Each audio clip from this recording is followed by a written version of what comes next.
મેજરમેન્ટનો ઉપયોગ કઈ રીતે થાય,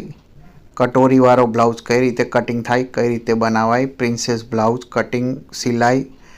4 ટક્સવાળો બ્લાઉઝ કટિંગ સિલાઈ, round shape blouse cutting and સિલાઈ, સ્ટેન્ડ પટ્ટીવાળો બ્લાઉઝ કટિંગ એન્ડ સિલાઈ, લટકણ કઈ રીતે બનાવાય ને કઈ રીતે કટિંગ થાય, નવરાત્રિ માટે સ્પેશિયલ બ્લાઉઝ કટિંગ ને સિલાઈ, નવરાત્રિ માટે ચણિયાચોળી સાડીમાંથી કઈ રીતે કટિંગ થાય, ડિઝાઇનર બ્લાઉઝ કઈ રીતે બનાવાય, સાડીમાંથી વન પીસ કઈ રીતે બનાવાય ને ટોપ કઈ રીતે કટિંગ થાય, કઈ રીતે બનાવાય, નાની બેબી માટે ફ્રોક કઈ રીતે કટિંગ થાય, કઈ રીતે બનાવાય અને ઠેલી કઈ રીતે બનાવાય, લેડીઝ પર્સ કેવી રીતે બનાવાય કટિંગ થાય, માથામાં નાખવાનું હેર રબર કઈ રીતે કટિંગ થાય અને કઈ રીતે બનાવાય, ભગવાનની પાઘડી કઈ રીતે બનાવાય ને મારા ફેરવા માટે ગૌમુખી કઈ રીતે બનાવાય ને લાલજીના વાઘા કઈ રીતે બનાવાય ને કઈ રીતે સિવાય ને બ્લાઉઝનો મૂડો કઈ